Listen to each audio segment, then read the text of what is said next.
For Meghan Markle, because her sister Samantha ain't going anywhere. And when you're pregnant, there's not a pillow under your skirt. And there's live footage of her walking towards camera with her abdomen swaying left to right in a black and white checkered dress. We started wondering, what's up with this? Like, why? And we started to realize, aha. Did Meghan Markle use a surrogate? That's been something posited literally for well over 3 years when it comes to her firstborn son Archie and even her daughter Lilibet. And many people even wonder, are their children even real? I think the palace and the machinery of the monarchy needs to take Harry and Meghan more seriously and make sure that Harry and Meghan's antics don't impact the future of the crown. In this case, about whether you think the birth was real, whether you think there was a surrogate, whether you think Meghan was wearing a moon bump, the fact is Harry and Meghan lied. Buckingham Palace lied on their behalf. There was a complete cover-up over the birth of Prince Archie. This is absolutely insane that they thought they could get away with it, especially Meghan Markle and Harry. The con of the century, 2 cons of the century in the form of 2 royal children included in the line of succession. A royal physician was not allowed to examine her womb. I mean, I don't know about anybody else, but if I were pregnant with a royal child, you would want that child in the best care of the best medical practitioners that money could buy. With either Archie or Lily, and it needs to happen. They need to prove that those children, Meghan and Harry, are not entitled to privacy in this matter. And their privacy is trumped by our right to know that no bastard is going to sit on the throne of this country. There's one theme, just as a complete outsider paying half attention to Daily Mail headlines, that runs through her life is she's blowing up families. I mean, she seems like she's really caused a lot of problems in her husband's family.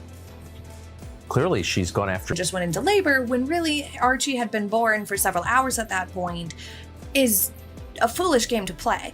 And it only diminished credibility and trust, and it honestly made people kind of mad and irritated about the situation, because it's like, well, why would you do that? Why are you lying to people? Why are you trying to mislead people? And I thought, what is she not contextually aware? She's trying to hide something. This is really sloppy.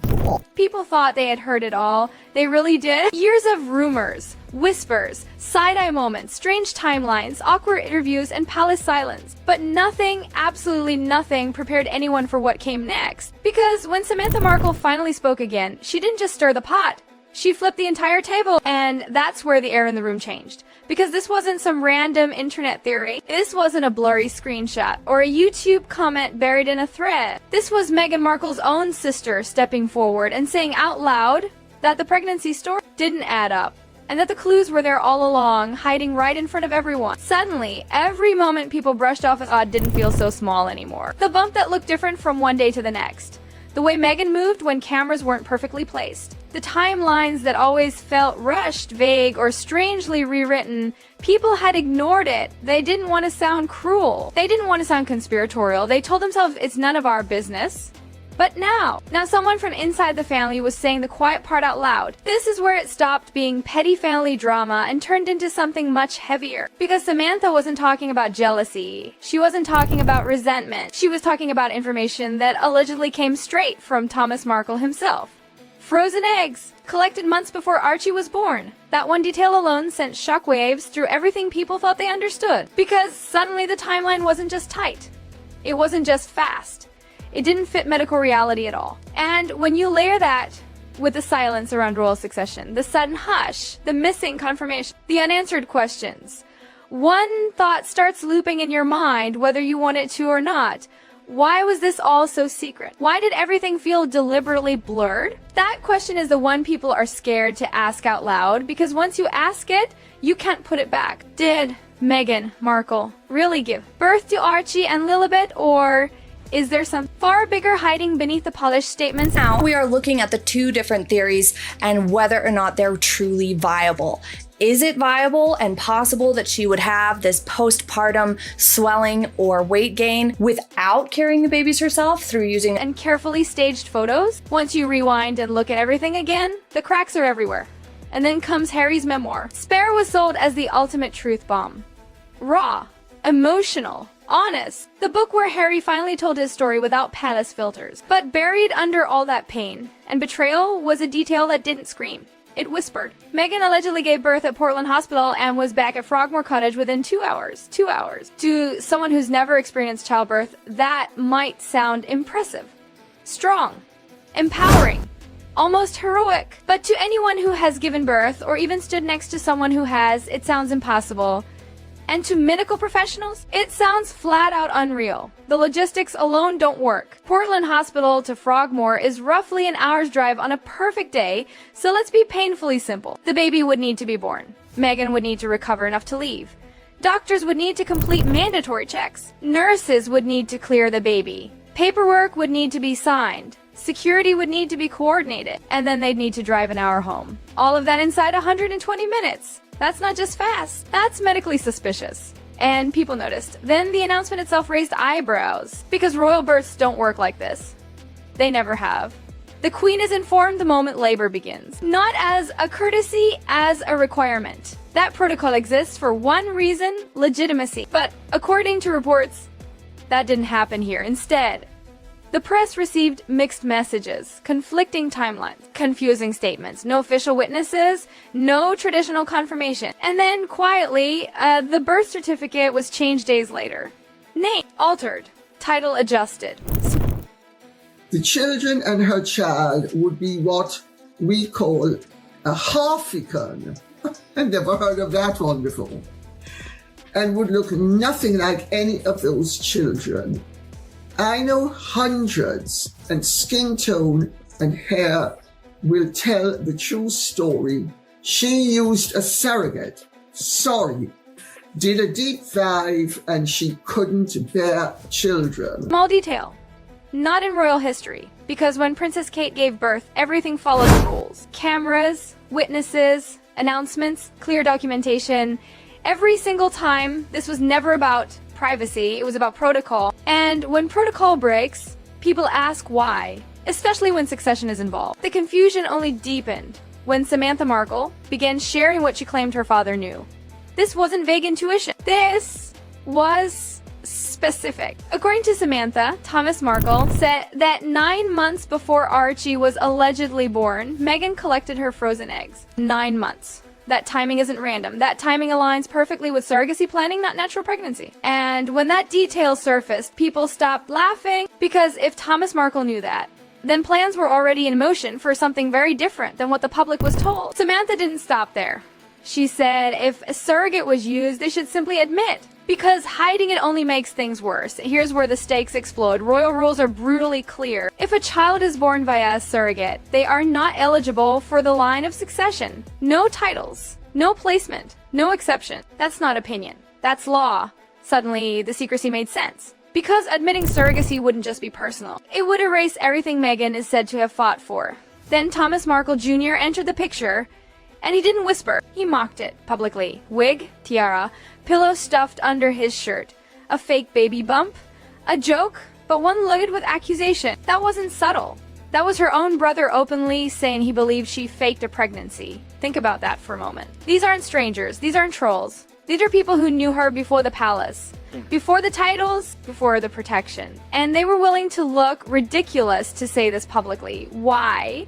What made them so confident? Then came the visuals. Photos where the bump appeared different sizes on the same day. Videos where it shifted in ways pregnancy bellies don't. A moment where Meghan squatted in heels and the bump appeared to fold. That clip went viral for a reason. People watched it over and over, replaying it in disbelief. Then Meghan tried to shut it all down. Years later, she posted a video showing herself dancing in what looked like a hospital room, heavily pregnant. The caption claimed it was filmed just before Lilibet's birth. It was meant to end the rumors. Instead, it lit them on fire. Critics dissected every frame. The bump placement, the height, the shape. What some said looked like equipment under her clothes. Some said monitors. Others said prosthetics. The debate only got louder, and while people argued online, something far more serious loomed in the background. Succession. Royal power depends on legitimacy. Bloodline, proof, documentation. That's why the rules exist. And now those rules are wrapped in uncertainty. Royal insiders have said the secrecy itself is the problem, not gossip, not hate. The refusal to clarify. Lady Colin Campbell didn't mince words. She said the entire situation stinks to high heaven. And the fix? Simple. Prove it, clear it up, once and for all. Because when children are listed in the line of succession, there should be zero doubt about how they entered the world. And until that happens, the questions won't stop. The timelines don't work. The hospital story doesn't hold. The family claims won't go away. The visuals keep raising eyebrows. The documents were altered. The witnesses are missing. The silence is deafening. And silence, in a situation like this, doesn't feel like privacy. It feels like avoidance. Whatever the truth is, whether it's surrogacy, deception, or something else entirely, the carefully constructed fairy tale is cracking. And once the cracks show, the light starts pouring in. And here's the part that makes people deeply uncomfortable. Because it's the part no one wants to say too loudly. If everything was normal, if everything was exactly as presented, if Meghan truly carried and delivered both children exactly the way the official story claims, then why has this never been shut down cleanly? Not emotionally, not defensively. Not with dramatic speeches about privacy or trauma. Cleanly. One document, one confirmation, one undeniable clarification. That's all it would take. And yet, instead of clarity, the world got fog. Instead of transparency, the public got carefully worded statements that always seemed to dance around the exact question being asked. People noticed that Meghan and Harry never explicitly said certain things in certain announcements. The wording was always clever. Carefully constructed, just vague enough to leave room, just precise enough to protect legally. That's what made legal analysts start paying attention. Because in situations like this, words matter. What you say, and what you very deliberately do not say, matters even more. Some observers began pointing out what they called plausible deniability. Statements that could later be defended in court if challenged. Announcements that technically didn't confirm who physically gave birth, only that the children were theirs. That's not how royal birth announcements are normally handled. And once people saw that pattern, they couldn't unsee it. Then there's the medical side. The part Meghan and Harry may have assumed the public wouldn't scrutinize so closely, but they underestimated something important. Women talk. Doctors talk. Nurses talk. Midwives talk, and once medical professionals began weighing in, the story cracked further. They explained how discharge works, how long monitoring takes, how newborn checks cannot be rushed, how paperwork alone takes time, even without security concerns. And this wasn't just any birth. This was a high-profile birth with global attention. Rules don't bend in those cases, they tighten, which brings everyone back to the same problem. 2 hours. That number keeps coming back like a ghost that refuses to leave. Because if Meghan didn't give birth at Portland Hospital, then where did the birth actually happen? And if she did give birth there, why does nothing line up the way it should? No confirmed staff. No named witnesses. No standard procedures acknowledged. Just a story that feels rushed, altered, and oddly unfinished. People also started asking another uncomfortable question. One that rarely gets discussed publicly. If a surrogate was used, why would that be hidden? In most modern circles, surrogacy isn't shameful. Celebrities talk about it openly. Royal families in other countries have navigated it publicly. So why here? And the answer keeps circling back to the same thing. Succession. Titles, status, everything at stake. Because under royal law, intention doesn't matter. Love doesn't matter. Parenting doesn't matter. Biology does. That's why critics argue this isn't just gossip or cruelty. It's a constitutional issue hiding inside a celebrity scandal. And that's why palace insiders reportedly aren't dismissing it anymore. They're watching it quietly, carefully. And then there's Harry. The most painful question of all, what does Harry know? Some insiders whisper that even he may not know everything, that he trusted, that he believed, that he repeated what he was told. That spare was written from emotion, not medical verification. Others believe he knows far more than he lets on, and that his growing discomfort is part of why he seems increasingly detached, defensive, and strained in public. Either way, this story isn't fading. Every time Meghan posts something involving the children, it reignites the conversation. Every interview, every photo, every carefully framed glimpse brings the same reaction. Why does it still feel so secretive? Why does it feel staged? Why does it feel like we're always being shown just enough, but never the one thing that would silence everyone? And that's where we are now. Not with proof, not with answers, but with a pattern of contradictions, a pattern of evasions, a pattern of timelines that don't behave like real life, and patterns matter because one coincidence can be dismissed, two can be questioned. But when everything points in the same unsettling direction, people stop calling it gossip and start calling it unresolved until someone steps forward and clears this definitively with facts, not feelings. The speculation won't stop, not because people want to be cruel, but because the silence keeps speaking louder than any denial ever could. And in the world of royalty, where legitimacy is everything, unanswered questions don't disappear, they wait, they grow, and eventually they demand the truth.